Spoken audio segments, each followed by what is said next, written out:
বারান্দার সোফায় আয়েশি ভঙ্গিতে বসে মাথা পিছনের দিকে হেলিয়ে রেখেছে আসমিন। নূরের কোনো কথাই তার ওপর প্রভাব ফেলতে পারেনি। সেসব নিয়ে মাথাও ঘামাচ্ছে না সে। তার বর্তমান ব্যথা নাম লারা। এই মেয়েটার একটা ব্যবস্থা করতে হবে। কয়েকদিনেই মাথা খেয়ে দিল। কয়েকটা বিশ্রী গালি দিয়ে মাথা সোজা করে বসলো সে।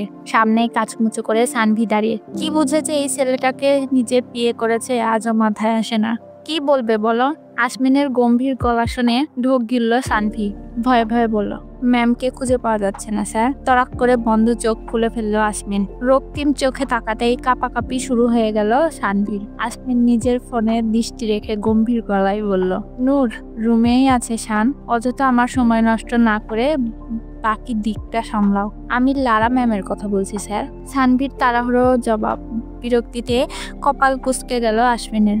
তবে চেহারায় তার রেশমাত্র নেই। শান্ত ভঙ্গিতে শুভ্র পাঞ্জাবির পকেট থেকে রিভলভার বের করে শান্ত গলায় বলল, ওই মেয়েকে আর একবার ম্যাম বললে এই রিভলভারের একটা গুলি তোমার নামে দান করে দেব। বুঝে শুনে কথা বলবে এরপর থেকে, ঠিক আছে? তাড়াতাড়ি মাথা নাড়িয়ে সম্মতি জানালো সানভি। যে লোক কোল্ড ড্রিঙ্ক খেতে খেতে ঠান্ডা মাথায় খুন করতে পারে তার দ্বারা সবকিছুই সম্ভব। প্রাণের নিশ্চয়তা থাকলে এই চাকরি সে কবেই ছেড়ে দিত। এসবে এমন ভাবে জড়িয়ে গেছে যে চারদিকে শত্রুর অভাব নেই। আসমিনের ছায়া মাথা থেকে উঠতেই সে দুনিয়া থেকে উঠে যাবে। লারাকে আমি সরিয়েছি, তাই চিন্তা বাদ দাও। ঠিক আছে স্যার, তবে অভয় দিলে আরেকটা কথা বলতাম। আসমিন শান্ত চোখে তাকালো সানভির দিকে। সাথে সাথেই সানভি গড় করে সব বলতে শুরু করলো। আপনি লারাকে যে গোডাউনে রেখেছিলেন সেখানে সে নেই স্যার। আমাদের গার্ডদের চোখ ফাঁকি দিয়ে কেউ তাকে নিয়ে গেছে। আশেপাশে সব জায়গায় খোঁজ চলছে, কিন্তু কোনো আশানুরূপ খবর এখনো পাইনি। আসমিন চোখ বন্ধ করে মনে মনে বলল, কাজটা তুমি ঠিক করলে না নূর। আমার কাজে বাম হাত ঢোকানো আমি পছন্দ করি না। আমার অপছন্দের কাজগুলোই তুমি সবচেয়ে বেশি করো। ফলাফল ভোগ করার জন্য তৈরি থেকো। চোখ বন্ধ রেখে সানভিকে বলল, এই মুহূর্তে শুধু আমার মায়ের কাছে এই খবরটা পৌঁছে দাও যে বউ পালিয়েছে, আর অন্তর্মহল খালি করে দাও। শুধু আমার কাছের মানুষগুলো ছাড়া আর কেউ যেন না থাকে। Okay sir. হন্তদন্ত হয়ে বেরিয়ে গেল সানভি। রাত 3টায় আরামের ঘুম বাদ দিয়ে এসব করতে হচ্ছে। কালারফুল প্রজাপতির মতো সুন্দরী মেয়েরা এদিক সেদিক ঘুরে বেড়াচ্ছে, অথচ তার সেদিকে নজর দেওয়ারও সময় নেই। এই জীবন রেখে কি হবে? এর চেয়ে সন্ন্যাসী হয়ে বনে জঙ্গলে ঘুরে বেড়ানো ঢের ভালো। ভোর রাতে মিসেস কামিনী চৌধুরীর বিলাপে ঘুম ভাঙল সবার। আসমিন মনে নূরের দিকে তাকিয়ে আছে। নূরের রুমে হিডেন ক্যামেরা লাগিয়েছে সে। ফোনের স্ক্রিনে তীক্ষ্ণ চোখে তাকিয়েছে সে। নূর ঘুমাচ্ছে। ঠিক 2 মিনিটের মাথায় আলসে ভঙ্গিতে উঠে বসলো নূর। চুলগুলো মেশি বান করে আড়মোড়া ভেঙে ফিসলে হাসলো।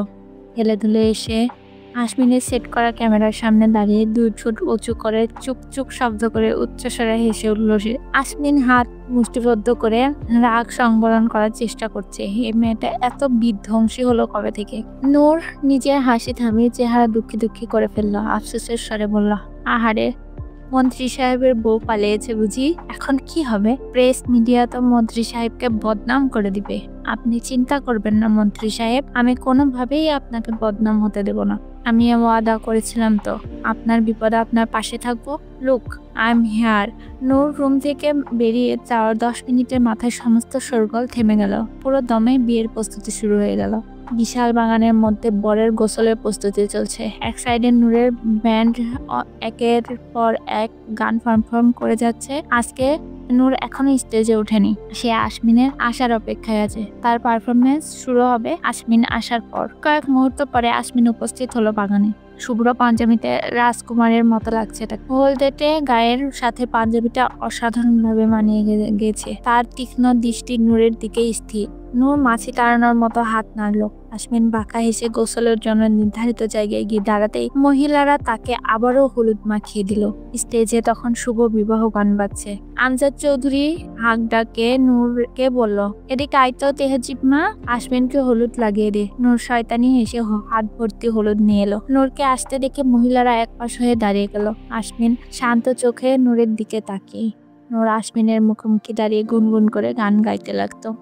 আমার জায়গায় বসিয়েছ অন্য কাউকে যেমন, তোমার জায়গাও দিয়ে দিব অন্য কাউকে তেমন। আসমিনের গালে হলুদ লাগিয়ে দিতে আসমিন নূরের হাত চেপে ধরলো। আজকা টানে নূরকে ঘুরিয়ে নিল। সাথে সাথে আসমিনের বুকের সাথে নূরের পিঠ লেগে গেল। আসমিন হালকা নিচু হয়ে গুনগুন করে গাইল, তেরা মুস্কুরানা নজর ইউ ঝুকানা। নূরের গালে নিজের গাল ঘষে দিল। নূর বাঁকা হেসে সামনে বসে থাকা কামিনী চৌধুরীর দিকে তাকালো। সে কটমট করে তাদের দিকেই তাকিয়ে। লারাকে এখনো পাওয়া যায়নি। নূর তাদের আশ্বাস দিয়েছে সে সময় মতো লারাকে বধূ বেশে উপস্থিত করবে। কামিনী চৌধুরী জানেন নূর নিজের কথা রাখবে, তবুও নিশ্চিত হতে পারছেন না। আসমিনের মতিগতি তার ঠিক লাগছে না। ভালোই ভালো বিয়েটা মিটে গেলেই হলো। আসমিন নিজের রুমে দাঁড়িয়ে বর বেশে তাকে কোনো দেশের রাজা লাগছে। কিছু একটা ভেবে শয়তানি হেসে বিড়বিড় করলো, তোমার জীবনের কাল বৈশাখী ঝড় তুলে দেবো দেহজীব। ঠিক যেমন আজ আমার হৃদয়ে ঝড় উঠেছে, ঝড়ের তাণ্ডবে যেমন শুকনো ডাল ভেঙে পড়ে, ঠিক তোমাকেও সেভাবে ভেঙে গুড়িয়ে দেবো। তবে তোমার মতো আমি একা ছাড়বো না, তোমাকে খুব যত্নে কুড়িয়ে নিব বাহুডোরে। আজ যেমন তুমি আমাকে শূন্যতার মহাকাশে ছুঁড়ে ফেলেছ, ঠিক আমিও তোমাকে আমার হৃদয়ের আস্থা করে ছুঁড়ে ফেলবো। দেখা হবে শীঘ্রই। আসমিনের চোখ মুখ লাল হয়ে গেছে। বর বেশে বসে আছে সে, পাশে তার বাবা মলিন মুখে বসে প্রেস মিডিয়ার চারদিকে গিজ গিজ করছে। শামিয়ানার ওপাশে লারা বধূ বেশে উপস্থিত। নূর সামনেই দাঁড়িয়ে, মুখে তার ক্রূর হাসি। আসমিন হঠাৎ করেই খুব হাসি হাসি মুখ করে তাকালো নূরের দিকে। চকিয়ে গেল নূর। এর মধ্যে কাজী বিয়ে পড়ানো শুরু করে দিয়েছে। লারাকে কবুল বললে লারা ভীতু চোখে আসমিনের দিকে তাকালো। আসমিন হাস মুখে তার দিকে তাকে ইশারায় কবুল বলতে বলল। লারা কাঁপা গলায় কবুল বলে দিল। আমজাদ চৌধুরী মুখ কালো করে ফেললো। হঠাৎ করে আসমিন চিৎকার করে উঠলো, কি হয়েছে আব্বু? বুকে ব্যথা করছে? চিন্তা করো না, আমি তোমাকে এখনই হসপিটালে নিয়ে যাচ্ছি। আসমিনের চিৎকার শুনে আমজাদ চৌধুরীর হাত এমনিতে বুকে চলে গিয়েছিল। সে এখন হতভম্ব হয়ে আসমিনের দিকে তাকিয়ে আসমিন ফিসফিস করে বলল, যদি চাও এই মেয়েকে বিয়ে করে সত্যি সত্যি তোমার হার্ট অ্যাটাক না দেয়, তাহলে আমার সাথে এই মুহূর্তে হসপিটালে চলো। আমজাদ চৌধুরী এবার সত্যিই বুকের ব্যথা শুরু হয়ে গেল।